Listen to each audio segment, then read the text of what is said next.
We are live. We are live. We are live-ish. We are live-ish. Welcome, welcome, welcome back to the All Even Podcast. My name is Barry Grant Jr. You can catch me on Instagram and X at All Even Podcast. You can catch me as well on TikTok at All Even Media. You can listen to the show on Apple Podcasts, Spotify, iHeartRadio. I'm all over the place. Go to YouTube, hit that subscribe button, like, share, and comment. Tell a friend to tell a friend because the page is growing. Welcome back, Klaw. Hey. How you doing? What's up? Look good. Thanks, man. Miss you. No, you don't. Listen, it's a hot summer. It's very hot. Too hot. It's hell hot. Nasty hot. Hell hot, yeah. Yeah, it's hell hot. It's not even nice to be outside looking at the women in their nice sundresses. It doesn't compute because you can't focus. It's hot. It's too cheese, hot. Hot cheese soup hot. Yeah, it's too hot to slow down and appreciate. So, but it is good to see you, sir. Silent Assassin is here. Yep. How you doing? Good. Decent. Yeah. You had a lot going on. Yeah. You had people stepping on your chest and yanking things out of your face. How do you feel? Good. Just like starving all the time though. Yeah. Can't eat anything still. For you to think that you were going to do anything Yeah. after that type of surgery. Yeah. It's crazy. You should have heard the call I got. Yeah. Like the non-English. Just gibberish. Just, yeah. You You should have FaceTimed. That's what you should have going did. pod? I'm like, what? You're on the pod. I said, wait, you said what on COD? Going to Cape Cod? What? I'm like, did you rob what? It's ridiculous. Yeah. We had the younglings in the building. Yeah, Goose. What's up? What's up, people? Yay. Claw's twin. Yeah. Yeah. It's definitely. It's my week. It is. So, bring the kid to work week. Listen, good to see you, kid. You know I love you. Lots to get into today. I don't know where the list is. We don't care. But there's no football going on. There's no football going on. It's NBA free agency. It's what else? Baseball. We got All-Star Weekend, right, coming up. We have the All-Star snubs, the Mets news. We have Lakers news. Knicks have a new head coach. There's a lot going on in the NBA right now. I want to tell you that NBA free agency, as we used to know it, is dead. I'm going to tell you why. But before that, what's going on with all these people that decide to just like get married? Hey, here's my thing. You want to get married, right? Get married.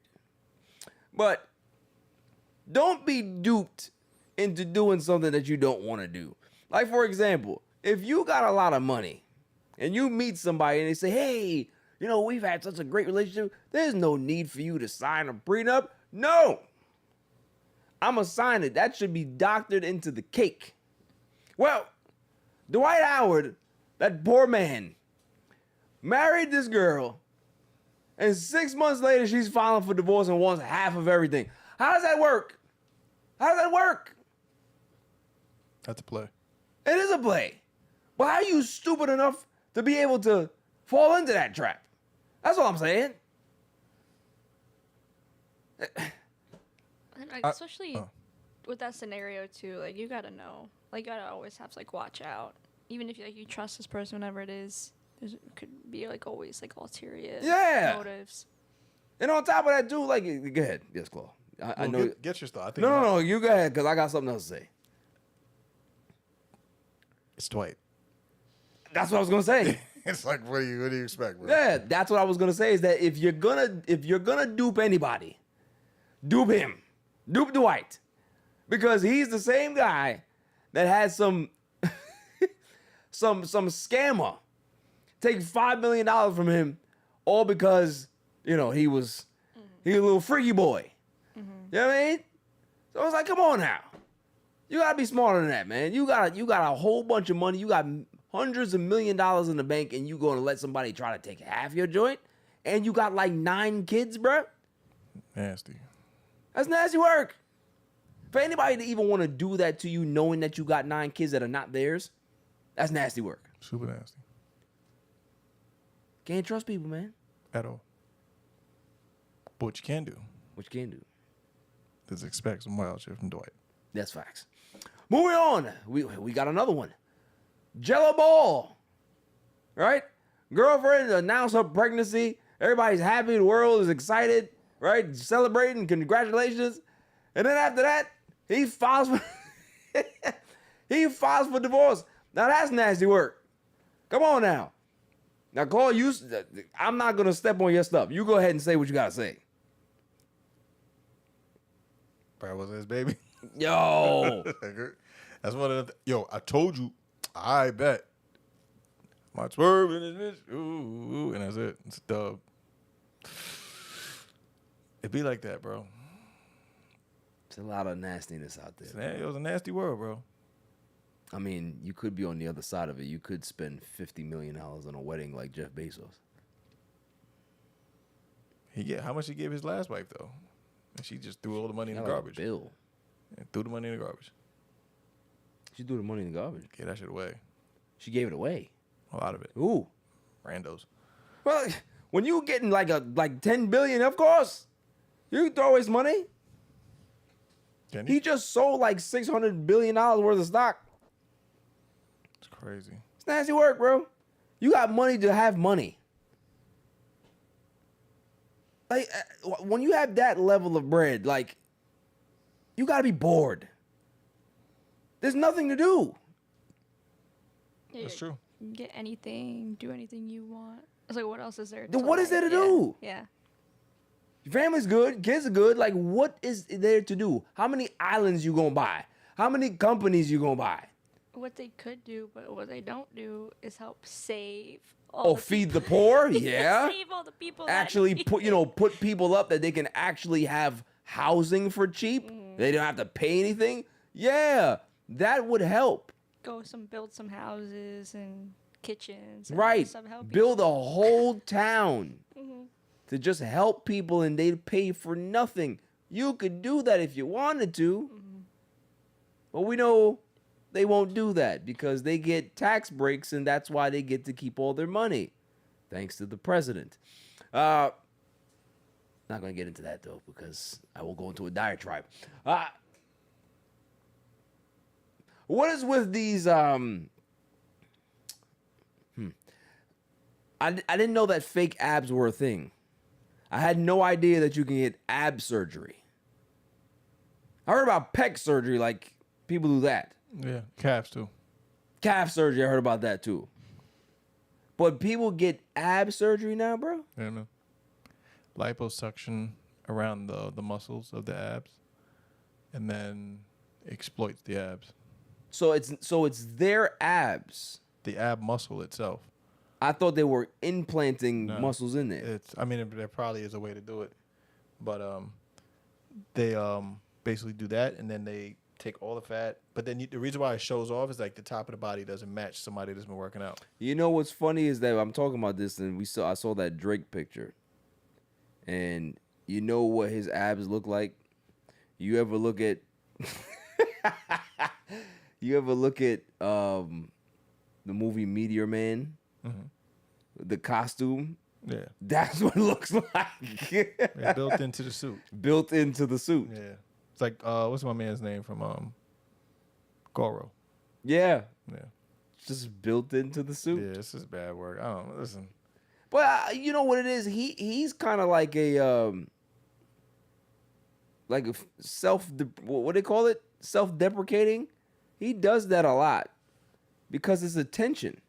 Mm-hmm. People like him don't care. Like, it doesn't matter why you're in the media. It's fine for them. Stay active. It's all press. He'll drop a record tomorrow and nobody will care about it. Let's go. So, yeah.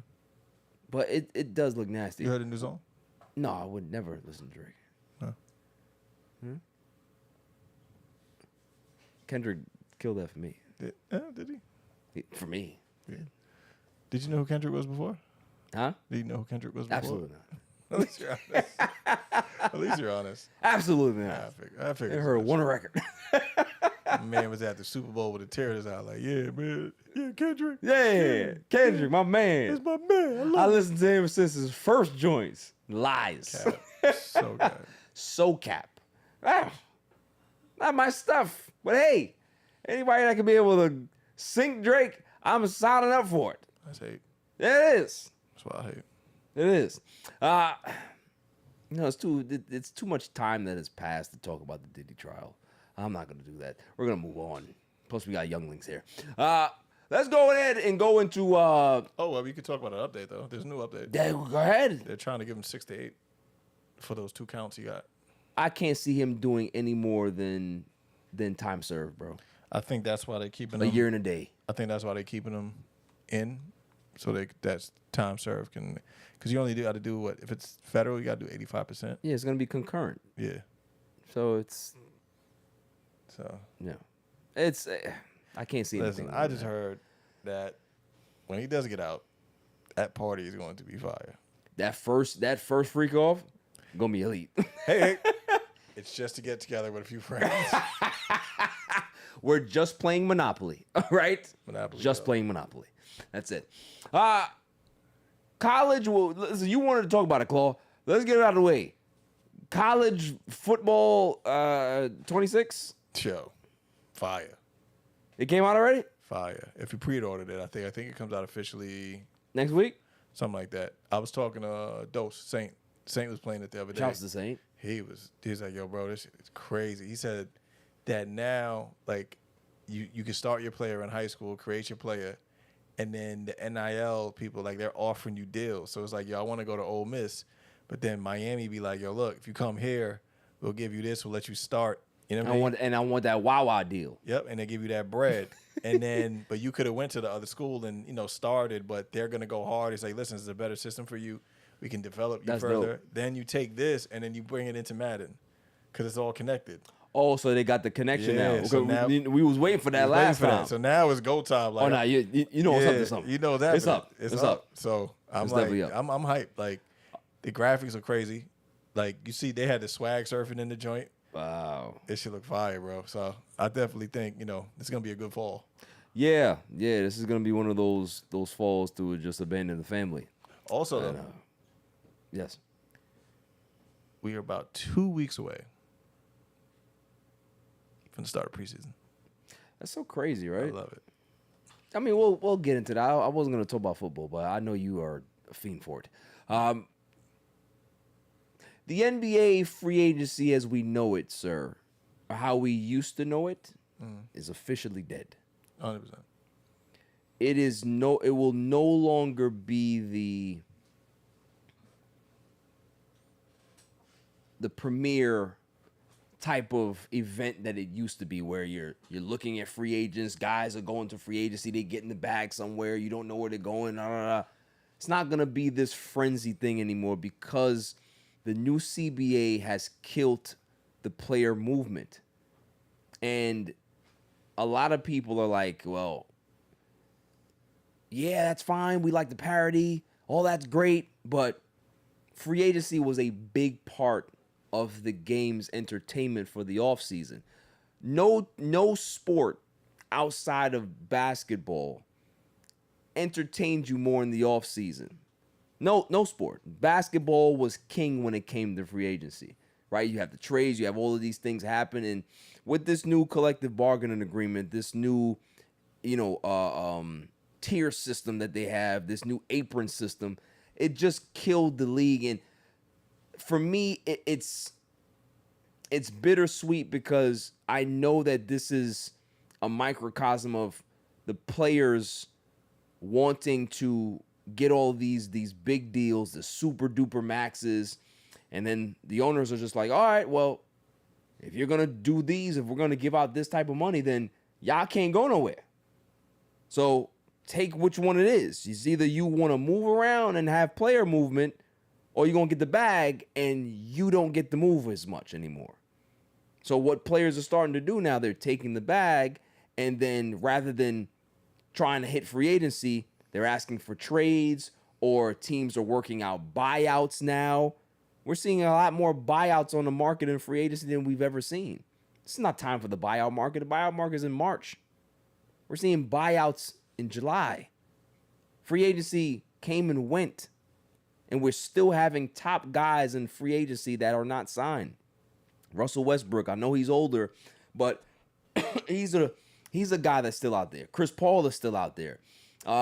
There's a whole bunch of other free agents that are still out there, and it's just like I don't like to see this side of the sport because free agency was a way that guys can be able to keep moving, keep getting deals, keep getting situations, and now with this whole new apron system, it's unfortunate, man. I don't like it. I don't like what I'm seeing, and it's not making the sport any more more entertaining for me going forward. It's kind of killing the offseason, and I don't think that was their plan of actually making the offseason as irrelevant as it's been, but it's not really good. Not really good. Thoughts, Klaw? You know what it is? I think it's this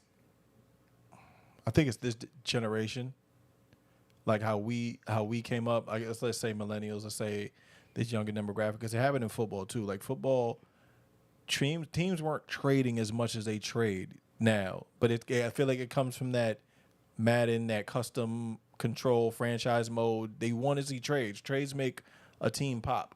So I feel like you're going to see more of it. I think you even might eventually start seeing it more in baseball too. Like it's just these things send shockwaves out that bring automatic eyes to the sport. Yo, you mean they got such and such now? Yo, I'm gonna watch that. Like it's just the complacentness of like somebody sticking with a team for the career is a dub, unless a Pat Mahomes is locked in for life, and then by the time he's ready to retire, he's gonna go to one more team. I think it's just the overall instant gratification era that we're in, that you're getting more trades than anything else. Yeah, you're getting more trades. You're not getting guys that are hitting free agency and getting the bag. I mean, I don't like that. I think free agency is exactly what it sounds like. It's your ability to be able to choose your own destination. Mm-hmm. You taking that away from guys because the system is different, right, just feels wrong. Like you're pigeonholing guys into taking deals with teams that they probably don't want to necessarily be on, and then have to wait to get another situation to get a trade out. Like it's just, you're okay, cool. You're getting your money, but you're also not getting the place that you want to go. But I think that's the push, though. The push is the money, though. Yeah, that's what I'm saying. Yeah, that's the trade-off. Mm-hmm. Yeah. It's either you want to go or you want to go, take less or whatever it is, or you get all of your bag, and if you want to get traded, we'll figure it out. Yeah, basically, like, oh, all right, I want the bag. Okay, cool. We'll get you the bag. You're playing for the Wizards. Right. I'm like, gee, I don't want it. Yeah, that's the thing. And that was the choice back then, right? Mm-hmm. Like, guys would give up that extra $50, $60 million to head to free agency and sign somewhere else that they wanted to go to. Because you know that you can be able to probably recoup that money at some point down the road. Or just have a chance to compete. Or have a chance to compete. You know, a lot of these guys are just taking bags. And it's like, all right, cool. Like, eventually it'll work, though, in certain situations. You know what I'm saying? You look how, like, they built out OKC. Like, they built it out. They got guys. They had a restructure, but it ran. You know what I'm saying? That goes into my other point, is that I think this new apron system that they've incorporated, or, you know, introduced into the league, is causing owners to sell more. Yeah. Because if an owner buys a team and that owner has a lot of money, that owner can be able to go heavily deep into the tax to be able to keep that team together. That's how the system used to work, right? Like Joe Lacob and the Golden State Warriors. They had so much money that they were able to keep the Golden State Warriors together for 10 years. Go deep into the tax and keep that team together. Keep signing guys, pushing the hard capital. They didn't matter how much it was. They could do that because they had the resources to do that. With this new apron system, it doesn't allow you to do that if you're an owner that has deep pockets. You can't go deep into the luxury anymore, because after you get into the third apron, you can't make moves anymore. That's basically how it is. Like, it has to be a dollar for dollar type of trade. You can't sign any buyout guys, any vetman guys. Like, it's really, really restrictive when you're somebody who has a lot of money. So it forces you to have to do this parity thing where you have to trade off your assets, trade off your pieces, give it away to somebody else to keep the league balance. Screw balance. Like, who cares about balance? Give me a sport outside of the NFL that's major that has balance. Like baseball. Could you imagine if baseball had a hard cap? It wouldn't work. It wouldn't work. Yankees wouldn't be the Yankees. Well, I mean, they put a hard cap on themselves. But yeah, the Yankees back in the day wouldn't be the Yankees. Mm-hmm. Like the Dodgers, what they're doing right now. Like, it's like, come on now. Like, I like somebody who can be able to put a team together, build a dynasty. Sports needs dynasties. They don't need parity. You don't need champions every year. In basketball, we haven't had a repeat champion since 2017 or 2018. It's been 7 years. 7 straight champions. That's not good for your sport. I don't care who won the championship. I don't care how good Shea was. I don't care if he had the greatest single season that we've seen since Michael Jordan. I don't care. It's the fact that there's very little excitement right now with the league when free agency used to be what people look forward to. Outside of the playoffs, it was free agency. Where guys were going, where guys were going to end up. And you're seeing owners now, they're just like, yo, what's the sense of me struggling in trying to find a balance and be in this competitive situation when I can just sell this team, go get me $6 or $7 billion and get the hell out of here. Let somebody else deal with it. And still have a controlling stake. Yeah, and still have a minority stake. Yeah, I'll sell you 50% of my shares when I had 64 of it. Good. I still have a minority share. I'm still making money, but you can take the rest of it because I don't want to deal with the headache. You just saw the Lakers. They sold for $10 billion. And Jeannie Buss still controls. She doesn't own it. She's going to control it for the next 5 years. That's what it just came down. So she's going to be the figurehead for 5 years, but she doesn't own it anymore. She has a minority. I think the Buss family has 15% of it left. But yeah, take the bag and get the hell out of here. Because that responsibility of trying to find somebody that is good enough to be able to manage the cap, handle the numbers, make the good trades, make sure that you don't trade off all your assets, make sure that your cabinet is not bare when you have draft picks and stuff like that to be able to make trades. You got to make sure that you keep contracts within a certain amount because once you get over a certain apron, you might have to trade these guys. Like look at the Boston Celtics. They had to get rid of Porzingis. They had to get rid of Jrue Holiday. They got to get rid of all of these pieces, all because they're pushed up against the third apron. Like I don't understand what's happening, and I don't know why the players would actually sign up for this. But again, just like you said, it's about they thought about the money. It's all about the money instead of the actual financial freedom to be able to go where you want to go. It's not. For the players, it's not about the controllers. I got the bag. Yeah, but what did the bag? It used to be about the control. Yeah. Now it's about the bag. Like what did it cost you? You know what I'm saying? Yeah. Like look, Devin Booker just signed a 2-year, $150 million extension. Do the math. Crazy, bro. Do the math. To do what? To suck. That's trash. $75 million a year. To not even sniff the playoffs? Yeah, not even have to compete. Dude. Because who's over there with him? No one. But see, that's like I don't understand. Like, okay, Jalen Green just got there. You're gonna pay me $100. You're gonna pay me $75 million, and then still have to build a team around that. How are you gonna do that? Exactly. Good point. Unless their draft was great, but still not even like. It's a great point. You're gonna have to continue to have young pieces on that team and hope for the best. Why would you? It's crazy. And even if you wanted to get traded, who's trading for that? Who's trading $75 million a year? You know how many people you got to put together? I don't know if that was a tax write-off or something, but you got to put just put it into. I'll put it into context for you.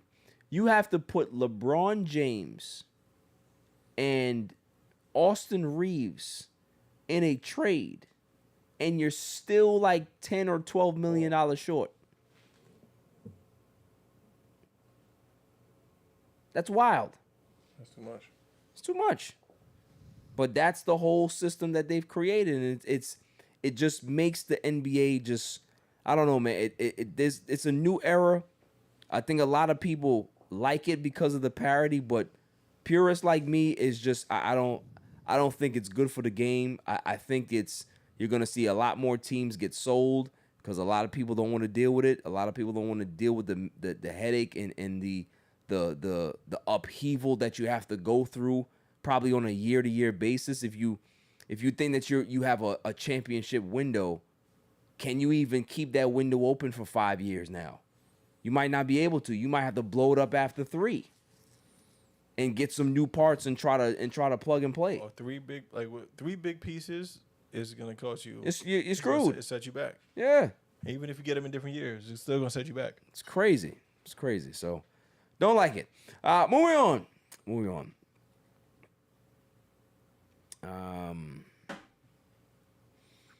I was gonna get into this, but why not?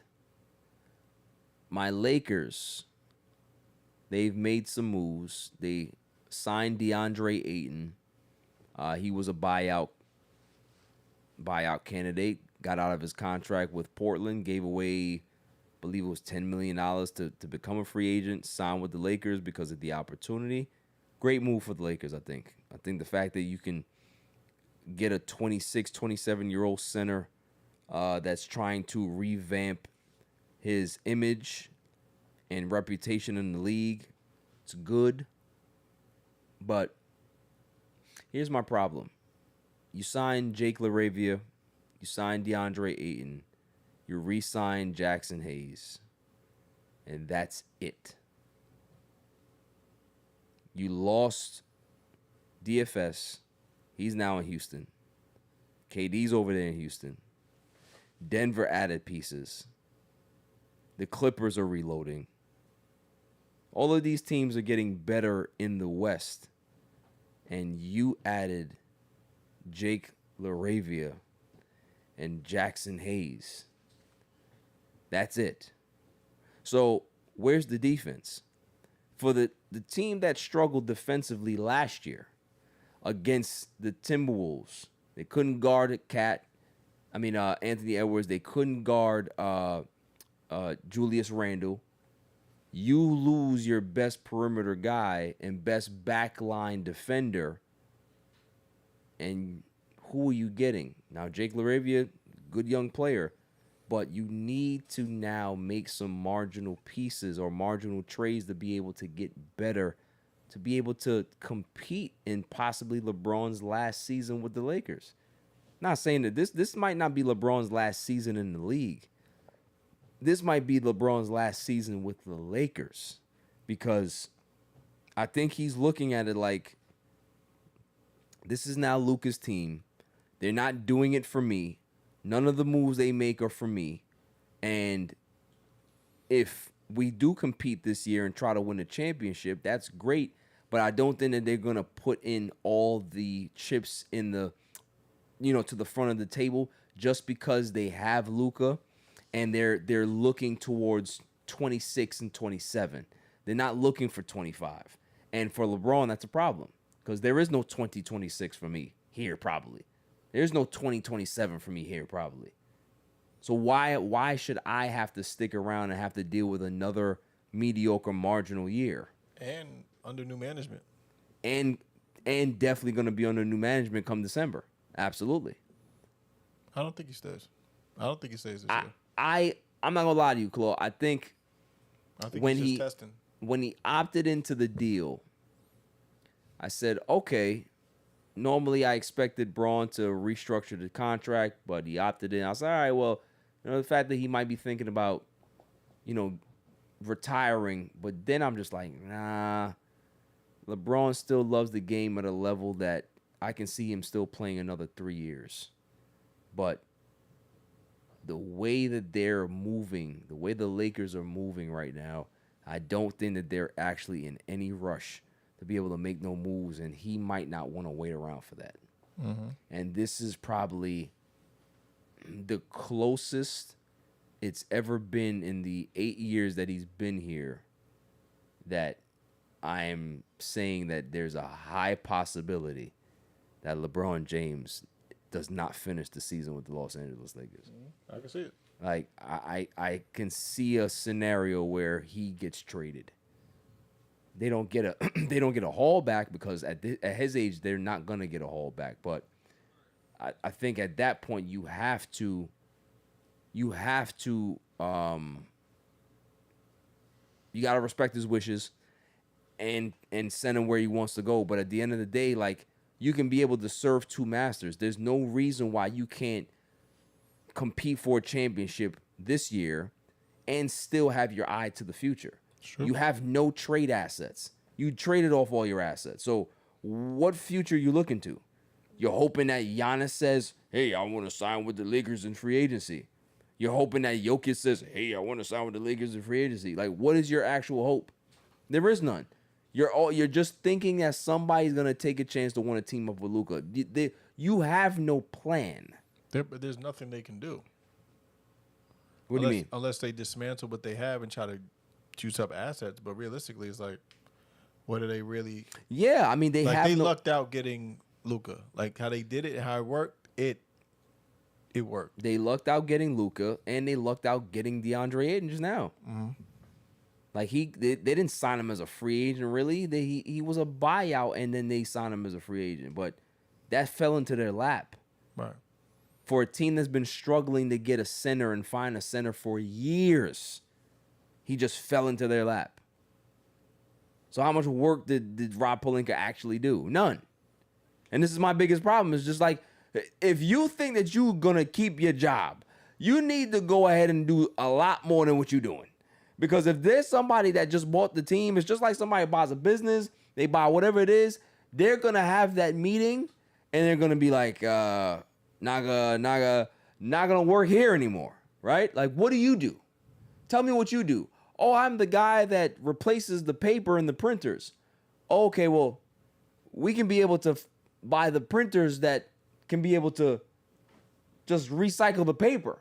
So what do you do? Why do we need you? That's going to happen with the Lakers.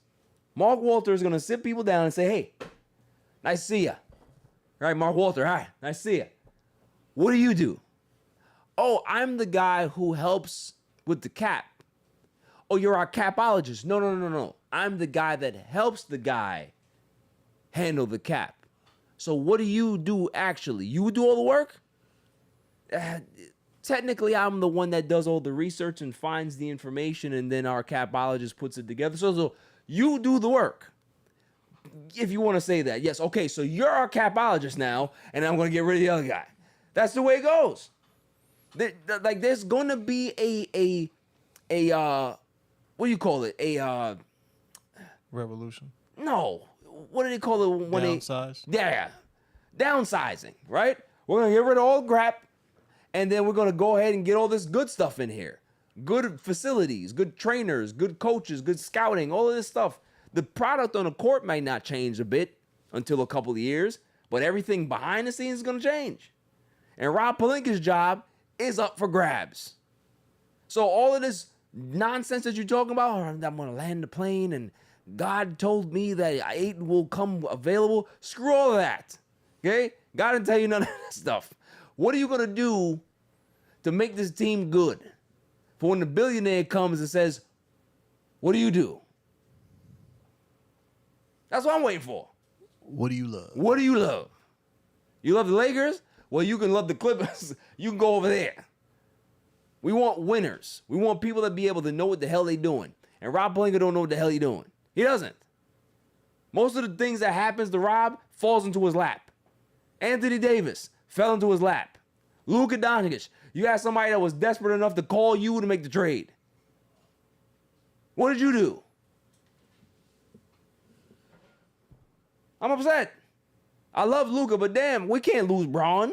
I can't have that. I can't have that. And I'm hearing rumors that Chris Paul is lurking around. So wait, no black cat. I don't want none of that stuff. Because, you know, if he gets on this team, it's over. It's over. Light a match. Yeah. Incinerate it. Burn it up. Like the LA Fires. But Too soon. Too soon. It's been a while, though. I gave it time. Let's talk about it. Let's talk about it. Did you hear my voice break? Puberty? Yes. Gotcha. It's been a while. I remember my first pod. Mike Brown. Mike Brown's the new coach of the New York Knicks. There's a lot of fans that are happy about it. There's many fans that are not happy about it. I'm not a fan, and I'm going to give you my take on it. This is a bad move. This is a bad move. You go ahead and you fire Tom Thibodeau and hire the same guy. So you have the white guy that does all this nonsense, and you hire the black guy that does the same nonsense. So make it make sense to me, because both guys don't handle their rotations properly. They do approach the game a lot differently. Mike Brown is a little bit more complex with his offense, but he still has the same lack of adjustments that he makes when need be in necessary situations. So to me, it's like, bruh, I understand that you wanted to make a change away from Thibodeau. Maybe his coaching style was a little too aggressive. Maybe him and the front office wasn't getting along. He probably wasn't giving them access that they wanted. Now you got Mike Brown at the press conference. Oh, yeah, this is going to be a collaboration. We want to make sure the Knicks are good. It's a pleasure and honor to be here. It's such a historical franchise. Yada, yada, yada. You go from Homer Simpson to Mr. Potato. You ever see a picture of Mike Brown? So you go ahead and look at him. He looks like Mr. Potato Head. He does. That's all I see. That's all I see when I see Mike Brown. I mean, yeah. That's all I see. I can't unsee it. And that's the guy that's going to be running up on the sidelines every game. Listen. It's no secret that the Knicks got caught where they shouldn't be, with their pants where they shouldn't be either. And, you know, they tried. They went for it. You know, they went for the opportunity, trying to throw it out there like, yeah, we're the hottest team out here, bro. What's going to come? What's up? And it was like, no, you're not getting Jason Kidd. No, you're not getting such and such. Yeah. What about, we're gonna shoot our shot at Ime Udoka. Yeah. And he was just like, no. But then teams block too. The other thing is that the teams block, and that was hate. They have every right to. Yeah, and I respect it.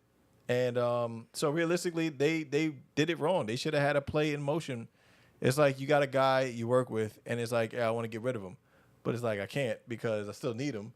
But as soon as I get his replacement, it's up, and he never got his replacement, but you fired him. Right. So now everybody else got to like figure and scramble. Everybody else has to pick up the scraps. Right, and then but you're coming off of the biggest year. You know what I'm saying? That's like, okay, you know, we got this under control. So of course, Mike Brown, the first name you find that can be quote unquote tough for the market is gonna get the opportunity. Unfortunately, like ideally we wanted Jason Kidd, bro. Jason Kidd was the play. It's like Andrew Cuomo, right? Andrew Cuomo was going for mayor, and people were just like, yeah, I remember that name. He's all right. When he's gonna be horrible for you, right? It's a bad move. It's a bad move. You go for the name because people know that Mike Brown was there. Oh, he's a coach. He coached that team a couple years ago, the Kings. Yeah, they were pretty good. He won Coach of the Year, didn't he? That's fine. Yeah, we'll take him. Not realizing that Mike Brown got booted out of Sacramento.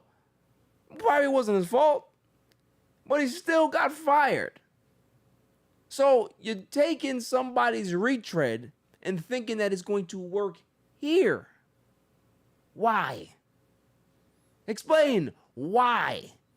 This is a guy. I had a conversation with a Knicks fan.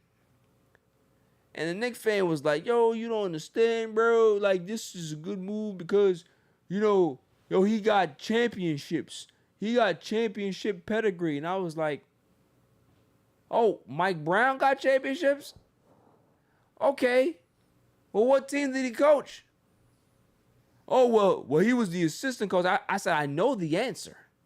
I was looking for the answer that said that he was a head coach winning those NBA titles. Which one is it? Oh, he won those titles as an assistant with Golden State. Got it. Has he gotten to an Eastern Conference final since 2010? No, he hasn't. And you know who he got there with? LeBron James. Hello? But is that the play, though? What's the play? Mike Brown gets LeBron back? I don't think LeBron was a Mike Brown guy to begin with. But hey, you never know. And I'm not somebody that's going to say, nah, that's not going to happen, because to be honest with you, the first time in my basketball watching career and watching LeBron James' career, I have no idea what he's going to do. I knew he was going to LA back in 2016. I told you that. I told people 2 years out. I said, enjoy LeBron James in Cleveland and him doing all this stuff. I said, he's going to the Lakers in 2 years. I know it. I knew that when he was on the outs in Cleveland the first time. I didn't know he was going to go to Miami. I thought he was going to New York. I was like, it's either the Knicks or the Clippers. That's what I thought he was going to do. And he chose Miami, right? But I always knew this is one of those times that I have a feeling of where he's leaning. It's not necessarily the Lakers. So it could be New York. It could be that team. And hey, if Mike Brown is there and that's going to entice him, that's an interesting dynamic. Heard it here first, bro. But I can't support Mike Brown. I'm sorry. He was the head coach of my team of some years back, and I couldn't stand it. It was horrible. To have Mike Brown coach the Lakers was like you seeing a hillbilly driving a Rolls Royce. It was bad. Get your grubby, wet hands off that steering wheel. What are you doing here? Who gave you this? That's the type of situation. How did you get here? That's classism. It is. It is. And that's what it is in basketball. What are you doing here? You don't belong here. Now as a coach. It's getting dark. I'm just saying. Where are we going here? I'm just saying. Tread lightly. This ain't the damn Hornets, all right? There's a certain class and certain pedigree of coaches that have to come through the Lakers. You guys, you let any riffraff through the door, right? It's true. Thibodeau. Hey. I mean, he was a successful coach for you guys. Yep.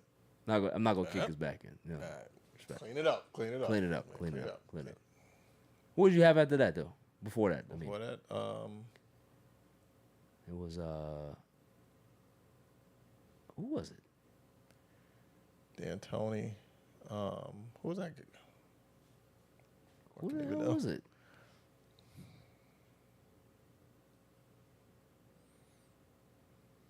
I'm drawing a blank. Silence says, find out the head coach that was before Tom Thibodeau. Yeah, Jeff Van Gundy. Now you going all the way back. Yeah, it's gotta get it. Hold on. Mike Miller. 19 to 20. Mike Miller? Yeah. Before that, David Fizdale. Yeah, Kurt Rambis. Jeff. Right. Right. Fizdale got fired and Miller took over as interim. Yep. Yeah. And then we had Jeff Hornacek before that. And then you had Jeff Hornacek that got fired, and then Rambis took over. Rambis before it says. No, Rambis was the Phil Jackson era. 2016. And then Hornacek was after that, right? Derek Fisher before. Right. Derek Fisher got hired when y'all were trying to get Steve Kerr. Mm-hmm. Right. Wow. You see what I'm talking about? The riffraff that was there. This is Lakers. We don't do Mike Browns. Okay? So we're gonna see what happens. But I already know what's gonna happen. He ain't gonna last too long. I give him 2 years max. Max and they're gonna send his ass packing. But the one good thing about the whole coaching staff is that they kept Rick Brunson. That was a package deal. Rick Brunson's gonna be a lifetime assistant coach. Oh, it doesn't matter who's the coach. Rick Brunson is gonna be an assistant. Isn't it? As long as Jalen Brunson is there. It's in the deal. Yeah. I respect it. Hey, listen, I took a short. I need my pops. That's equivalent to fucking Curry saying, "Hey, get my brother." Yeah. He said, "Yo, call Seth. Give him a job." Just like Giannis, the NASA's got to be there. Gotta be there. Thanos has to be with me. Got to be there. You know. So we get it. That's like like me hanging out with you, and they're like, "Yo, Barry, we're gonna give you the VIP suite." I was like, "My man Klaw has to come." He said, oh, "Really?" Oh yeah. And it's a package deal. I tag along. It's a package. Like you get me, Klaw has to be there. It's just the way it is. And you give Klaw the better room. Oh, hey. Yeah, he gets the better room. I don't need it. Why? Because you're gonna go out there and have fun. What are you gonna do? Work. Yeah. Fair enough for me. Gotta get these deals. You know what I mean? Hey, that's what it's about. You go ahead and go crazy. But it's a package deal. And Silent Assassin too. It's a tripod. That's what we call it. 3-leg monster. Yeah, tripod. Yeah. Gotta relax though. 3-head. That doesn't sound right. No, sorry. Yeah, doesn't sound right. Good. No. Okay. Moving on. What do we got?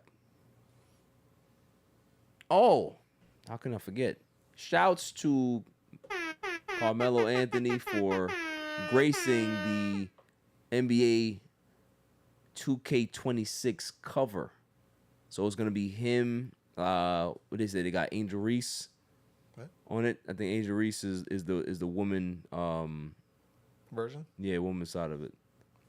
But Shea is the official cover athlete for 2K26. Oh, so yeah. you like the So Melo is a special edition cover. Got you. Yeah. So because they always have 3. Oh, okay, got you. Yeah. So they have one for the women, special edition, and then the official athlete. So shouts to Melo.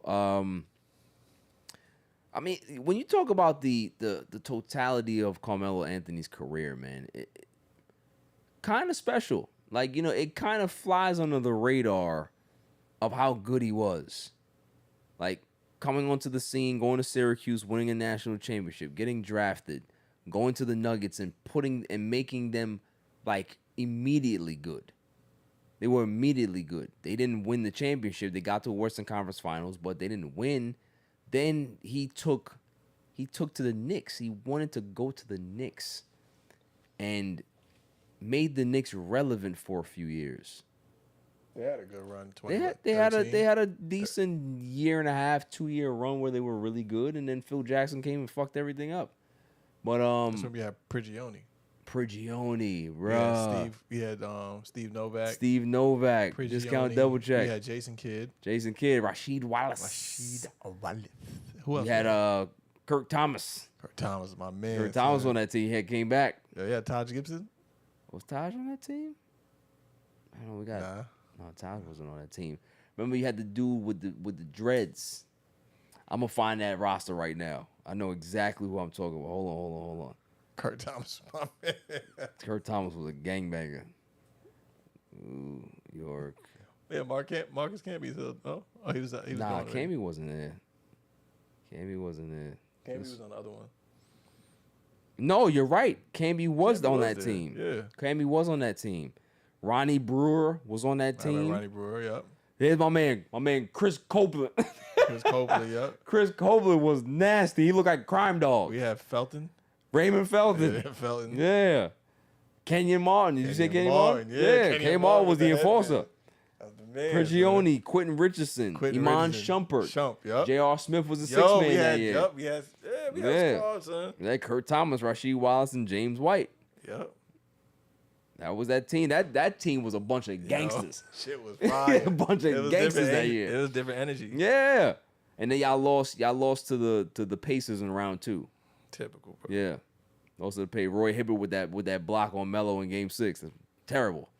But yeah, it's, when you think about his career, man, just the whole gamut. Like, he was a superstar at the top of his game, had his time, and then there was like a fork in the road where he had to kind of pivot and make a decision. The league was kind of trying to phase his type of game out.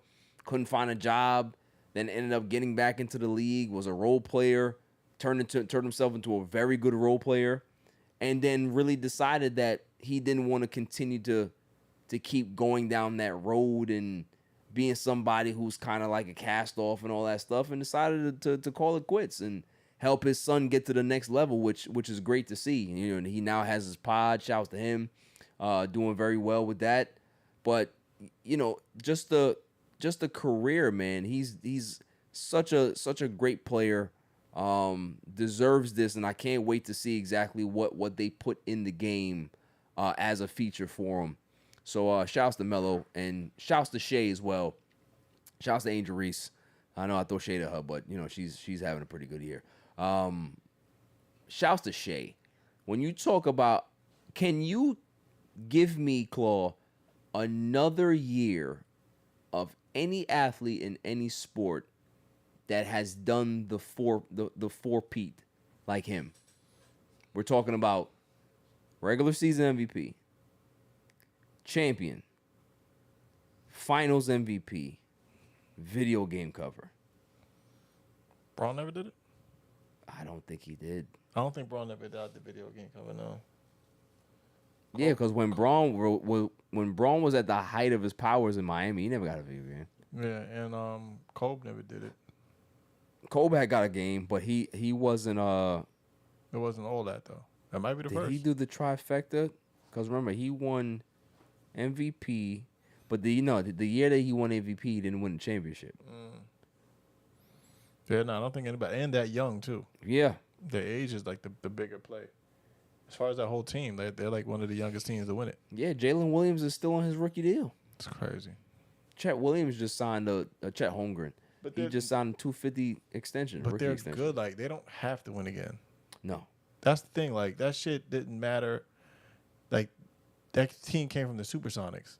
Yeah. And they were good, and they played against Miami. And in the finals. Yeah. It's 2011. Yep. And they had the whole squad over there. So, it's like, it just comes with it, man. Like, now that shit can blow up if they want. And my man Hartenstein got a ring. So. It's crazy. All we had to do was sign Hartenstein. He couldn't afford him. But yeah, shouts to Shay, man. He definitely one of the most special seasons I've ever seen out of any athlete. I said it months ago that he reminded me the most of Kobe Bryant in some ways, is that he was very dynamic, make the game look easy, can score at any level. He's the best isolation player in the NBA right now. There's nothing he can't do. And for him to have that, the four-peat is just, it's unheard of. It's unheard of in this day and age that a guy can be able to dominate like that and get the recognition that he's gotten from a market of where he's playing in Oklahoma City. Like, could you imagine if this kid played in LA, if he played in New York? That, not saying that he's not a household name now, he is, but he would be everywhere if he was in a bigger market. So the fact that he can be able to make the impact that he's making now with Oklahoma City, it just shows the level of greatness that he has. So plus, there's nothing else out there to do but work. That is true. So, because there's nothing but a bunch of obese women. Let me just moving on. let's go to irrelevant news of the week. You gotta be kidding me. I mean, how do you watch the... I mean, yeah, they stink. I gotta stop doing that too, because there's people out there that are chubby chasers. What do they call them? They call them storm chasers. You got storm chasers, and you also have chubby chasers, right? So everybody has their thing. You can't shame anybody, bro. No, you got to do better at that. Some people like to dip in the chocolate. Yes. Some people like a little swirl. Yes. Some people like sazon. Sofrito. Yes. Some people like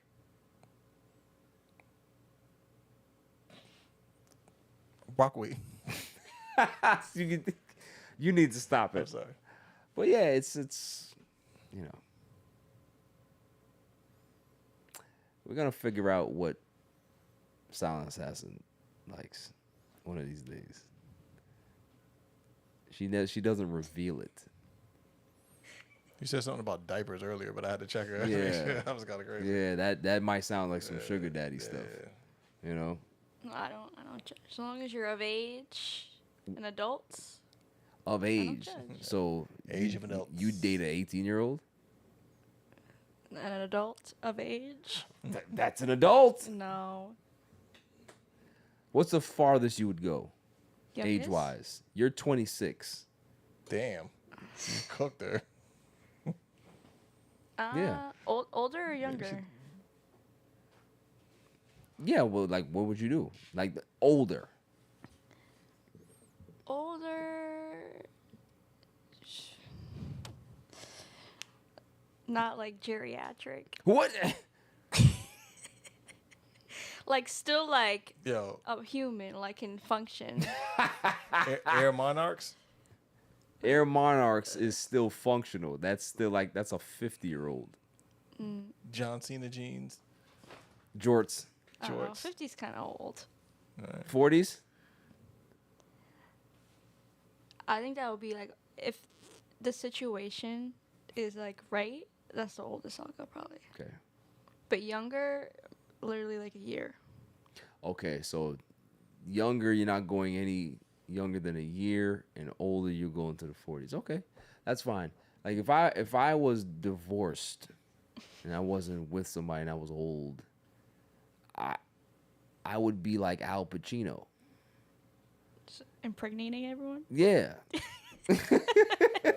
Yeah. Okay. 75 dating a 30-year-old. Yes. Awful. I would.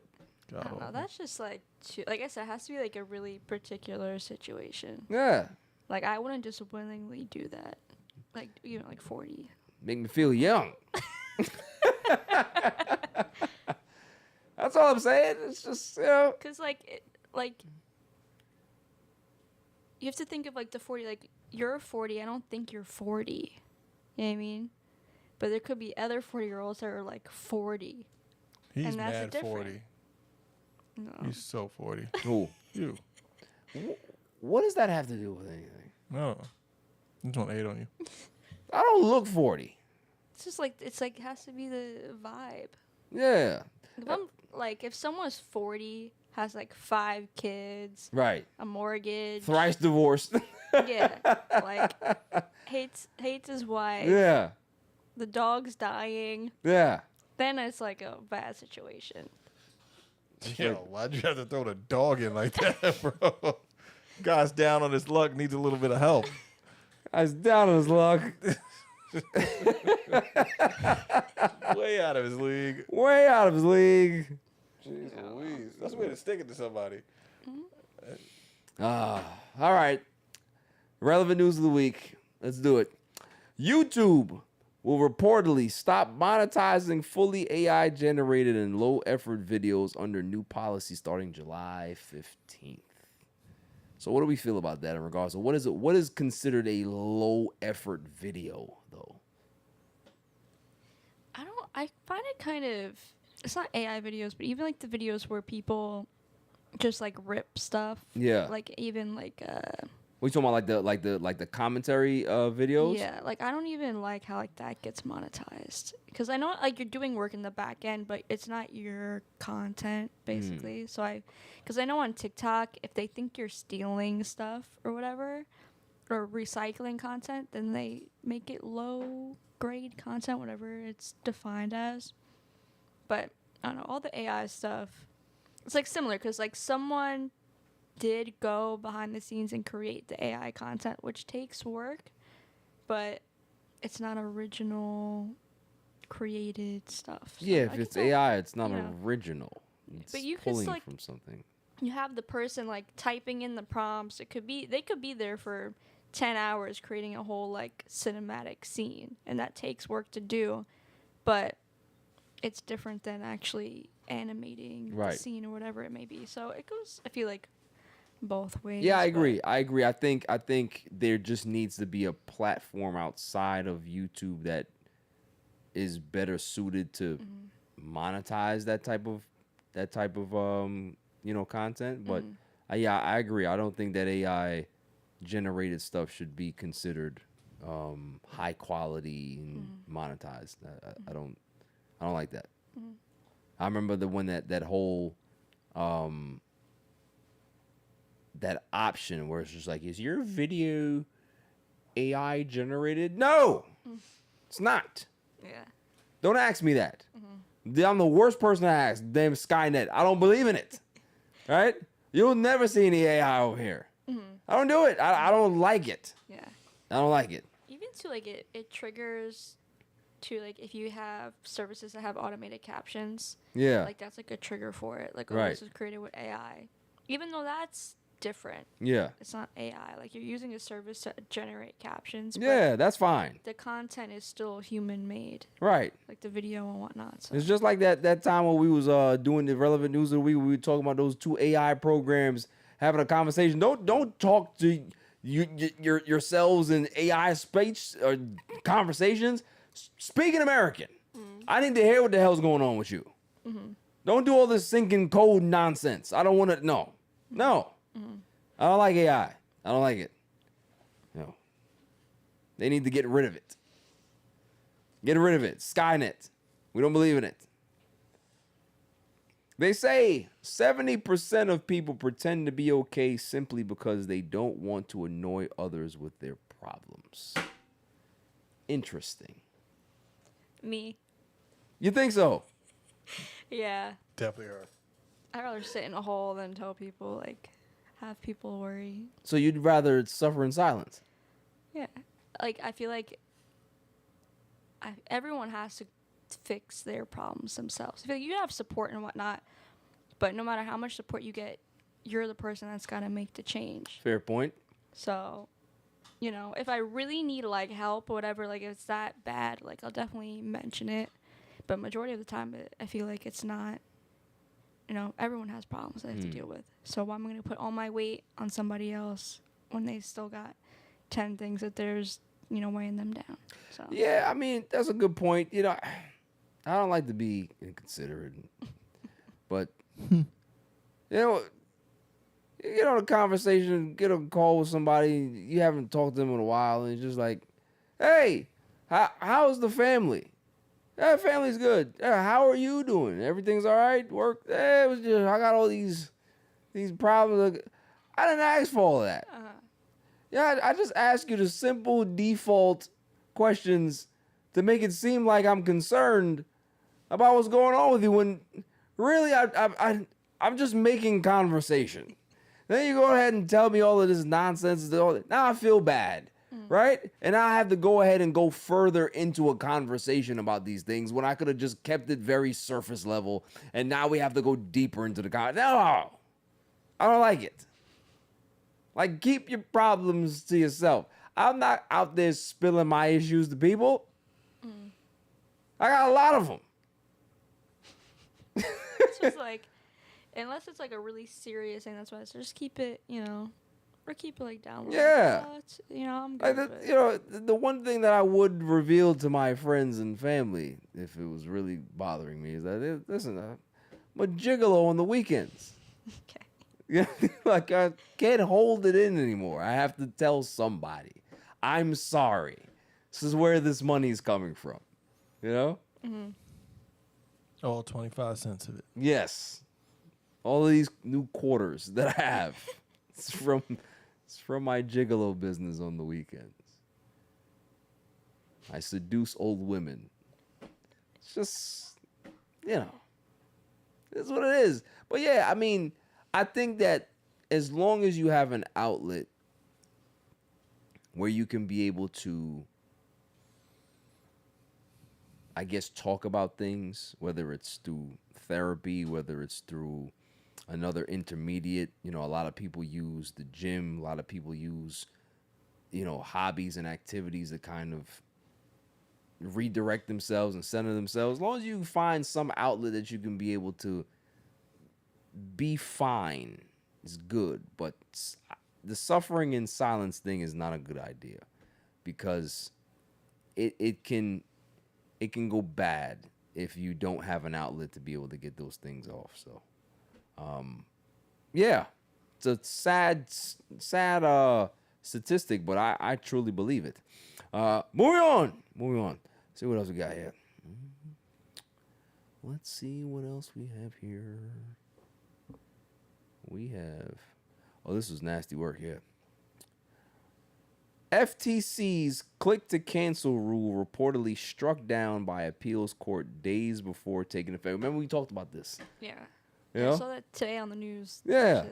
Yeah. The click that they got rid of the click to cancel. They approved it and then they took it away. They see they don't care about us. Sometimes you accidentally hit one of those subscriptions, you don't read the damn fine print, and all of a sudden you're getting charged $45. Like, what is this?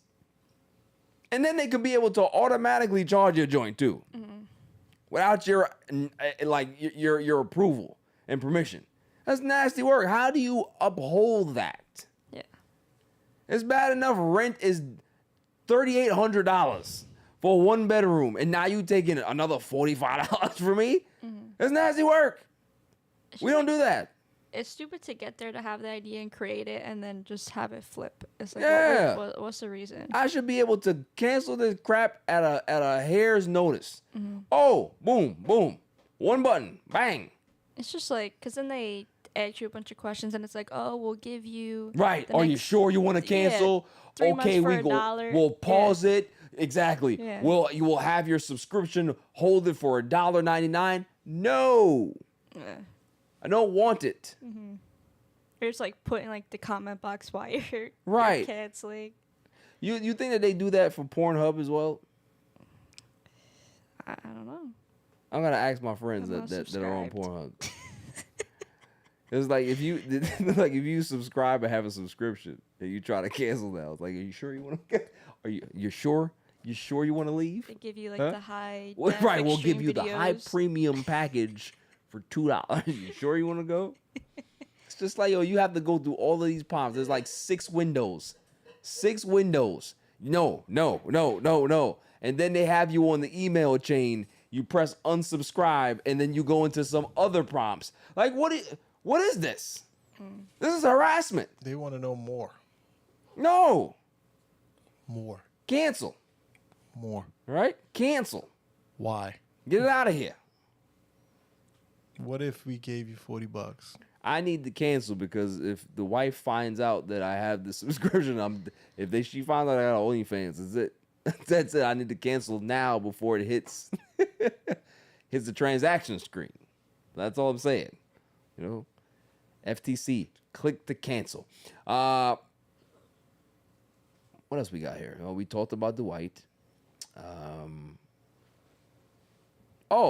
This dumb thing here. Max is officially rebranding itself back to HBO Max.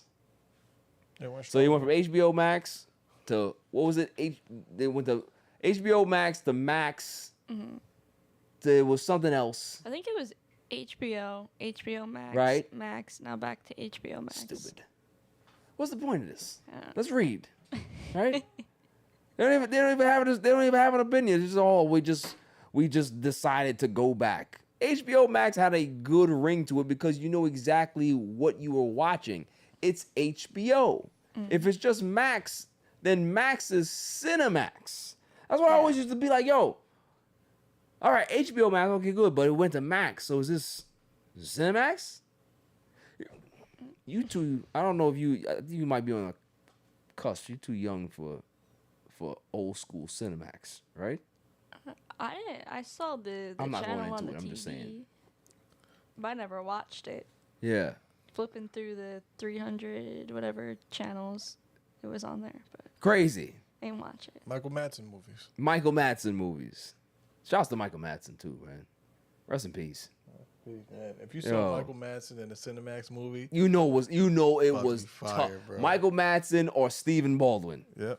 You see any one of those? Or Billy Baldwin. It was lit. And if you see Lou Diamond Phillips in there, It was lit. it was super. Or Mario Van Peebles. It was lit. Trust me, it goes. Or Who else? Dolph Lundgren. Dolph Lundgren. And I think it goes.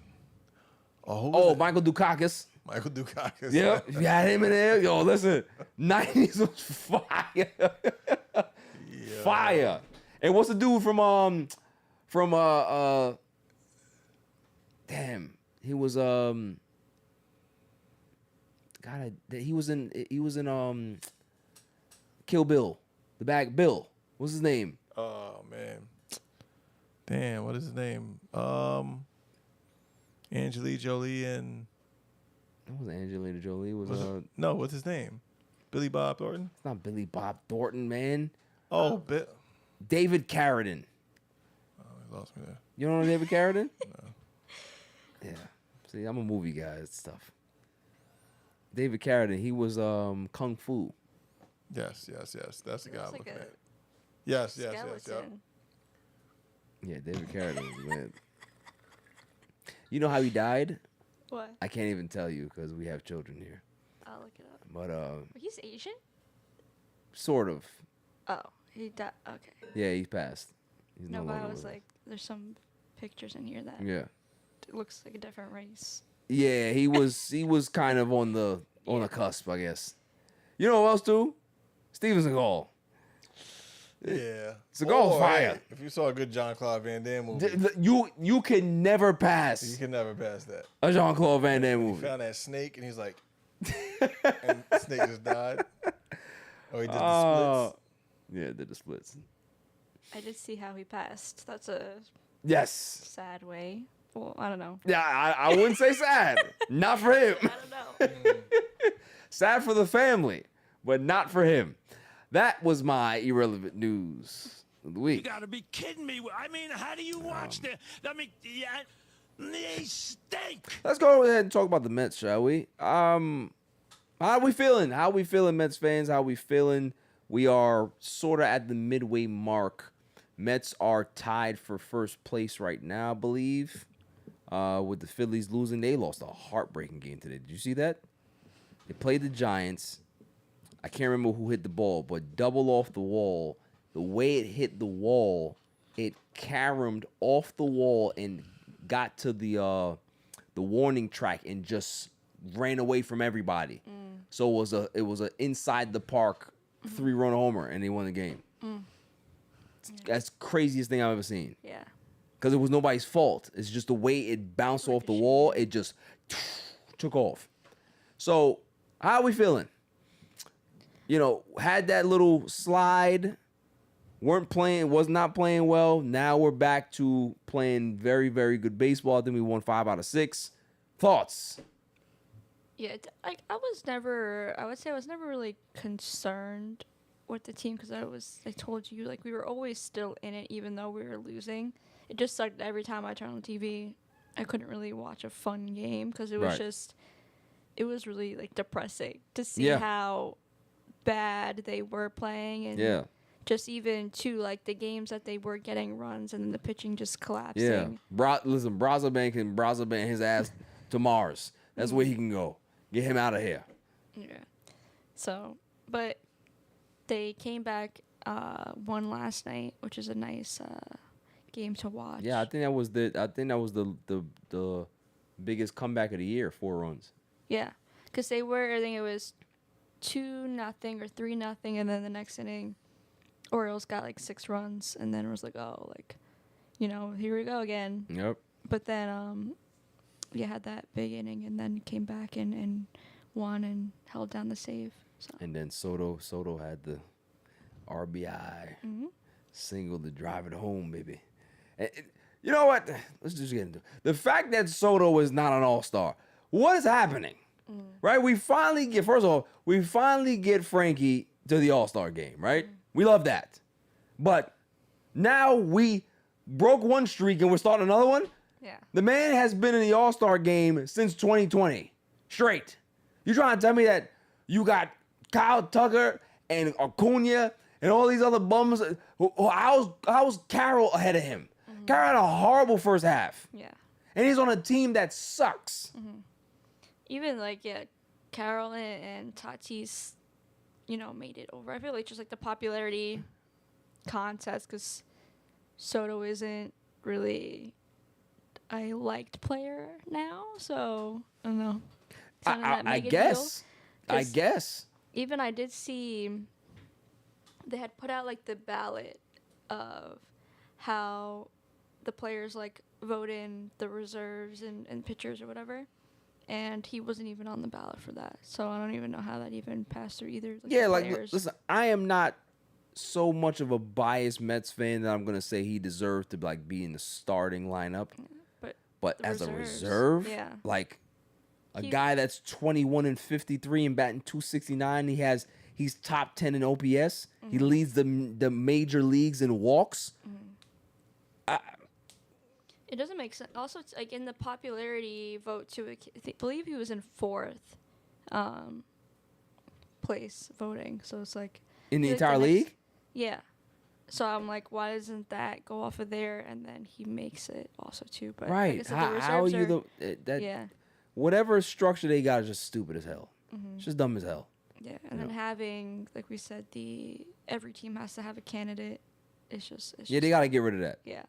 They gotta get rid of that. Just because you're trying to keep every fan base happy, it kind of forces all-stars to be there that don't necessarily need to be there. Like a guy that's 15 and he's batting .270, 15 home runs and 43 RBIs. Just because he's their best player doesn't mean that he's an all-star. But also too that there's definitely a problem that I see is that when you have teams that are loaded with, say the Cubs, one of the best teams in the league, they have so many all-stars going to the all-star game. The Tigers, they have so many all-stars going to, just because you have the best record or the best team, why do you need to have the most all-stars? I don't really understand that. And it's always like that. So there has to be a balance. I think eliminating that every club gets an all-star is the first step. I think it's just ran its course at this point. I understood why they did it back then, just to kind of get more eyes on the product and get more people to be engaged with the product, but it's beyond that now. You don't need that anymore. I think it literally should just be the numbers. Whoever has the best numbers in each position, then you're in. Yeah. The popularity, the numbers, it doesn't matter who you play for. You know what I'm saying? So, I'm happy. I'm excited. I think we have a good chance. We have the most players on the IL right now, the most in the majors. So the deadline's coming up. I think Sean Manaea is going to be back on Sunday. I think Senga's going to be back on Friday, which means that these guys are kind of like deadline acquisitions, right? You're getting them for the stretch run. You're getting them for the pennant chase. So, yeah, I'm excited, but I also am excited the fact that they can be able to make moves and improve this roster too, because we still need a couple of bats. I would still love Cedric Mullins on this team. He's a free agent after the season. It's not going to cost you that much. And I'm not trying to give up no high-end prospects. I really don't want to do that. Yeah. You know what I mean? I'm not trying to give up. No, don't touch Sproat, Tong, McLean, none of those guys. Leave him alone. Yeah, especially like the pitchers, because like the Mets know how to build up pitchers. Like that's our thing. Yeah. So having the young guys with control coming up in our system is really important. I can't wait. We're gonna have our own Mark Mulder, Barry Zito, and what was the other guy? Mark Mulder, Zito, and damn, I can't remember. But yeah, they had that trio back then. It was great for Oakland, and we need our own. Make sure you keep the young talent there. Don't give away guys unless you're getting a sure thing. That's my thing. Like, listen, if the Pittsburgh Pirates call and say, we will give you Skeens, and we will give you O'Neal Cruz, but this is what's gonna cost you. It's gonna cost you Noah Tong. It's gonna cost you Sproat. It's gonna cost you Jet Williams. It's gonna cost you your combination of Mauricio or Vientos. You choose. And I'd be like, send them all. Send them all. And for those two, those are pillars of your team right there. So that's the only thing I'll do. Anything else? No. So I am excited. I'm also excited to get Alvarez back here at some point because they finally fixed his ass, right? Listen, get Chavez and Bonds the hell out of here. Yeah. Why are they still here? It's just like I'm curious. The hitting has been bad since they've been here. Like the runners in scoring position has been bad for 2 years now. Horrible. Yeah. And should be one of the top in the league with this offense. So outside of the 4 players that you got that are playing well, everybody's skittish. Yeah, no one can hit. So. Yeah. But talking about Alvarez, I did see, I don't know if you saw that, if he stays in the minors until Saturday, he has enough time to then have his free agency extended a year till 2029, 2030. So you think that they might just keep him down there? Just like come up Sunday, and we'll have you for a whole another year. Wow, which is crazy. I'm telling you that free agency, that service time manipulation is a thing in Major League Baseball. They do it all the time. They do it all the time, but I ain't mad at it. Yeah. He's 23. I ain't mad at it. That's fine. Yeah. That's fine. You'll be a Met for life. At that rate. Yeah. So. I hope that he gets it together because if they can be able to unlock that kid's power, that's gonna open up so many more doors for the Mets to be that much dangerous. And to think about it, the catching position right now has not been good. Torrens and Senga haven't been doing anything. Like there's no production out of the catcher spot. Yeah, for a while Torrens was doing well, and it's like, okay, bench Alvarez because he's not doing anything, and Torrens is defensively just doing great, and he was hitting, but now he's not hitting at all. So it's like might as well just bring Alvarez back up. Yeah. And he has more potential. But no, we'll see. Hopefully, like you said, yeah, he comes back because what he did in what? Was it 21? 23. 23? 25 bombs. Yeah. Yeah. So that's something special. Especially he was a number 1 prospect in baseball, right? In baseball, yeah. I mean, think about it, right? He's only 23 years old. Yeah. He still right now is the youngest catcher in baseball. It's crazy. It's insane. So, he still has time to be able to figure it out. And if he got back there and got his confidence back and got his swing, and when he comes back up, he better tell Eric Chavez, get away from me. Don't touch me. Don't talk to me. Don't do nothing. You go talk to those other people over there. Go talk to Senga and ruin him. Don't talk to me. Like, you changed my swing. You made it all messed up. I broke the damn bone in my hand. And I had no power with the swing because you can't generate that much power with that little compact garbage that it was given. I don't know what the hell he was doing. Yeah, I understand that he had a longer swing, but just make him be able to get through the zone quicker. I know shortening up will probably get through the zone quicker, but some guys it just doesn't work, or whatever stance that you are using. This ain't 99. Baseball is different. Guys are throwing much faster now. You ain't sitting on an 89-mile-per-hour fastball. So your methods don't work. Get the hell out of here. Yeah. For the right time, it's by you. Yeah, like get the hell out of here, man. Like I just don't get it. I understand that. I think because the Mets they're winning more than they're losing, they don't seem to want to make a change, right? Like you don't want to make a drastic change like that when you're winning, but I think that they need to. So, shouts to Cohen for being able to keep it together and breathe some confidence and life into the Mets fan base, because there's a lot of Mets fans that were out there struggling. Mad. What's crazy that in this whole time that the Mets were struggling, I didn't hear anything about Michael Kay talk about the Mets. I didn't hear him talk about how miserable Soto was. Interesting. Almost seems like he was lying, right? Yeah.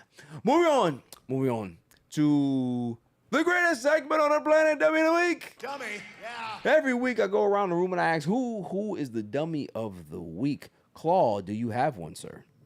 I have one I'm on the fence about. Okay. Honestly, it's people that just don't know how to leave you alone. Okay. Just like, yo, don't ask me if I'm okay. And if you ask, it's like, all right, cool, I'm cool, but like, just don't shut up. Well, so you would rather them not give you the what do they call it? The fake care. Yes. Yeah, no, I don't. Because then it's a conversational piece. They go home and they talk to your wife. Say, hey, talk to him. You know him. And then the wife says some slick shit. Oh yeah, I know him. Yeah, all right. It's. What you could do in those situations? What? You could lie. Yeah, but then I don't feel whole. Okay. Why would I want to lie? I just want you to go fly one. Okay. And you know what I'm saying? Anybody that's with you. Yeah, not bad. That's how I roll. I'd lie. I'd create a new lie every time they ask me a question. My mini-me has a dummy. Is that okay? Yes. Yeah. Do you have a dummy? Told you I didn't have a dummy. All right, no, they're good. Never mind. I got a dummy. I don't got a dummy. Okay. Thanks. Appreciate it. The next time you come, make sure you have one. Silent Assassin, who you got? I'm gonna go with Anthony Volpe's dad. I don't know if you saw the video. I saw that he was out there wilding. Yeah, during the national anthem, time of respect, and he's just cursing at this Mets fan for saying that Anthony Volpe sucked, which he does indeed suck. But I'm just calling because I'm not a parent, so I don't understand like the disrespect to a child like that, like my own child. But your son is living his dream, playing for your hometown team, starting shortstop for the New York Yankees, just in a World Series. You have it all. So why are you bickering with a fan, a regular person, over your son who sucks? I personally think that he probably agrees. when the truth hits you hard, and you're like, Dad, shut up, okay? Shut up. I'm the only person that can say that. You know what I mean? But here's the other part that I don't like, right? Yeah, the Met fan went ahead and said what he said. Well, the Met fan said that in the seats that he thought it was appropriate for him to be able to say that. Where's Anthony Volpe's father where he's so high up that he's speaking to Mets fans? Why are you not in some club seat? You are the father of the shortstop of the New York Yankees, right? Don't get box seats. Why the hell you not in the suite? Why are you in the 400s? Get out of here. They took out the 400s. Oh, they took out the suites to put it in the museum. Don't nobody want to go there. Exactly. You ever been there? No.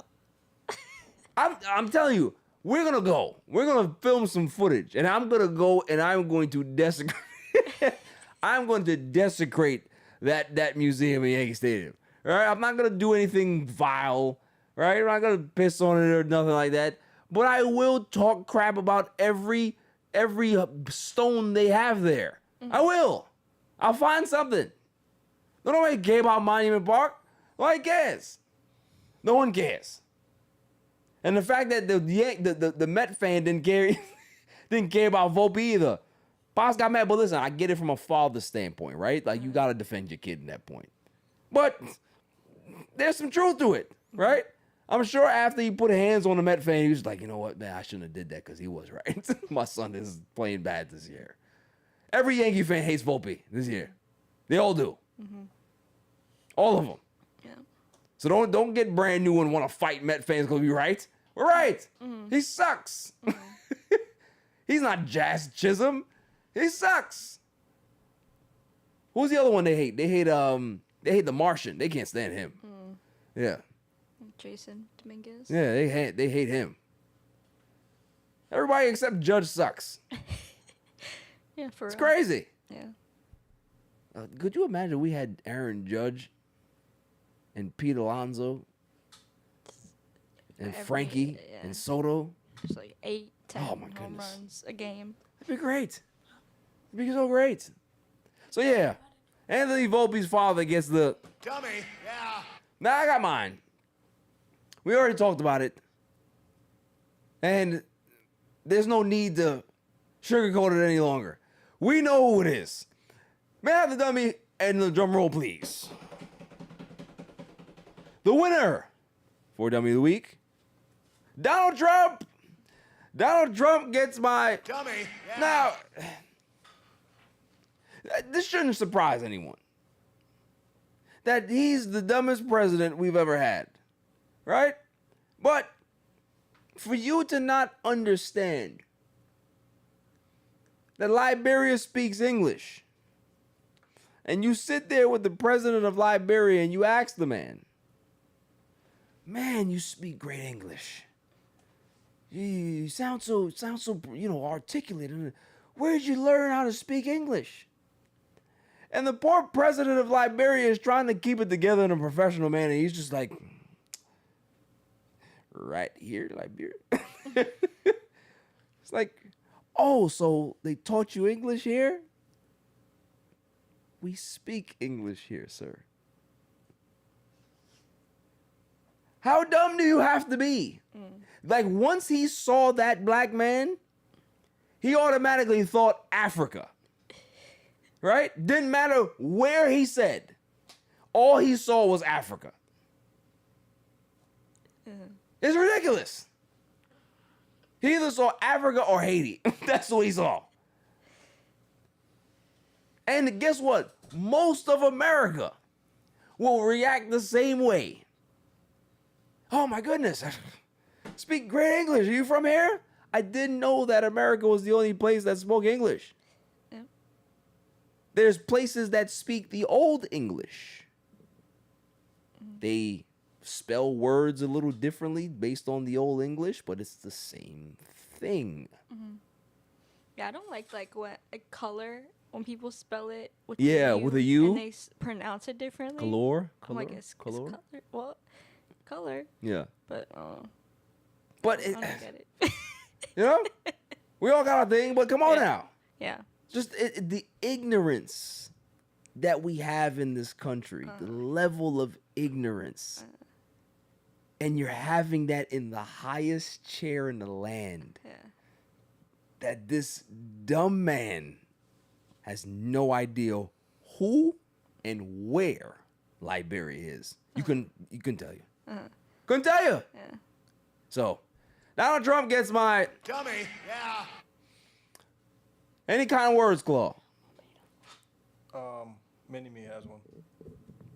It's a kind word of the week. What do you have? Brain rot. Brain rot? Yeah. What is brain rot? Stupid stuff. Who's stupid? The person who made brain rot.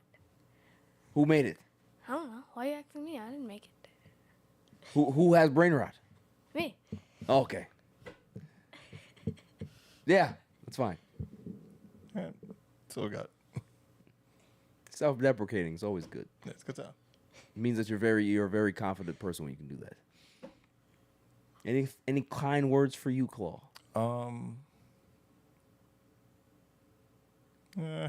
Fuck regret. Yeah. Anything for you, Silent Assassin? We've been on break a long time. It was good to be back. I think this was a nice show. You know, we got spoke about a lot of things. I'm not gonna have a PSA today. I'm lying. I always have a PSA.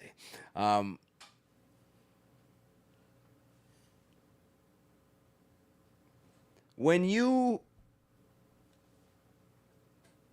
don't do your civil duties in regards to doing your research and using your right to vote to be able to change certain things in this country, you get what we got in regards to the one big beautiful bill is what they want to call it. When you have Medicaid being slashed, you have Medicare being slashed, you have Social Security being slashed, you have government agencies like FEMA and the hurricane relief being slashed, you have so many different things being taken away from middle class and poor people that they need to survive. People that voted for this administration are getting lied to, and they're getting things stripped away from them. And all you had to do was just do your civil duty and make sure that you went to the ballot box and try to create change instead of staying home. So when you stay home, this is what happens. When you stay home, this is what they can be able to do because they've allowed you to think for so long that your vote doesn't matter. When your vote really does matter, they try to suppress it by telling you it doesn't matter. So when you sit home on your couch and you say, oh, I gotta vote for Kamala because she blocked up a lot of black people. Where'd you get that from? Got it from some talking point that wasn't true that made you make a decision to not get off your chair. And now we're here.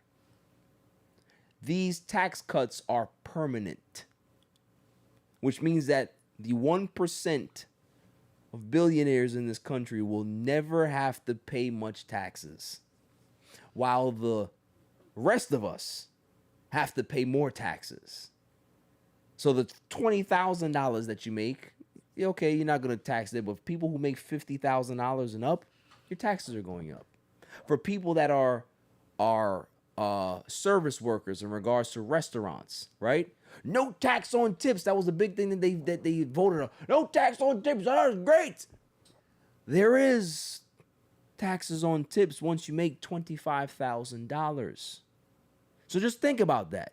You're already making slave wages when your regular hourly wages for being a restaurant worker, and now you have to pay taxes on anything over $25,000.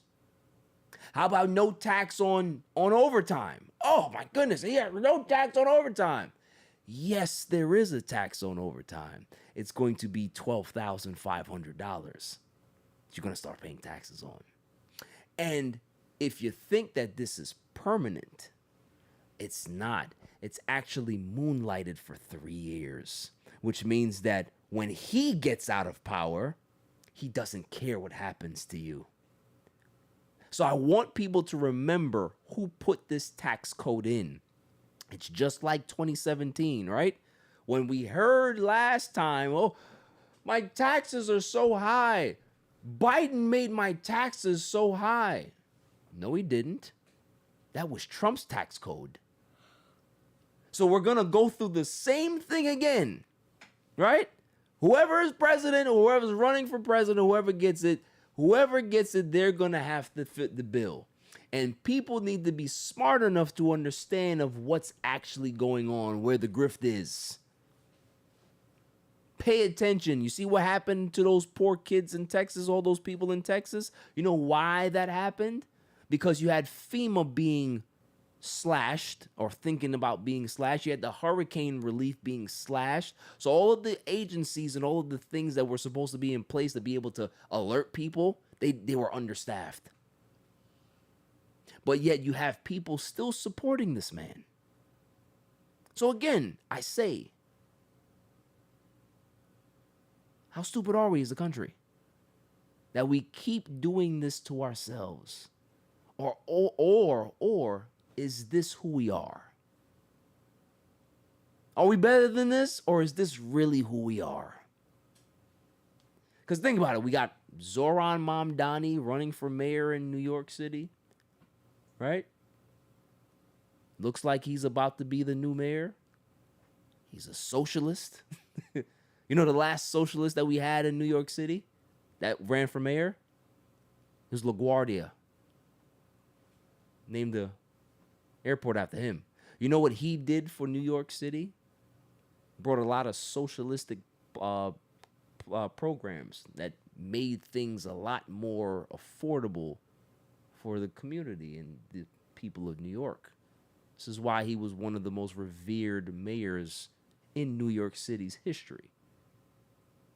So why would we go ahead and look at Zoran Mamdani as some evil socialist communist when what he's doing is bringing the power back to the people? But they don't want that. Because once you bring this to the richest city in the world, it's going to be a domino effect that happens. So what's going to happen now is that they're going to put all their money behind a crook criminal, Eric Adams, all because they want to stop the wave. And if people don't go out there and vote like they did against Andrew Cuomo, we will have the same nonsense that we have in the Oval Office. Is that you vote against your best interest.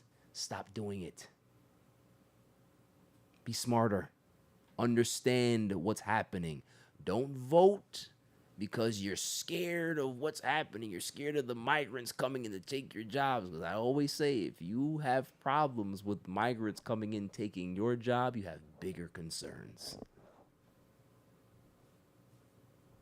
So again, I say, get off your couch and actually do something and use your vote and use it wisely. That's all for the show. Good show, guys. Klaw, good to see you. Youngling, good to see you. You know, you're really his twin. It's crazy.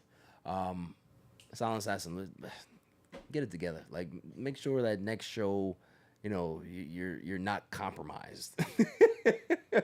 All right? I'll try my best. Get it together. Yeah. You did all right, but get it together. Okay? That's it. Stay safe. Stay cool. Peace.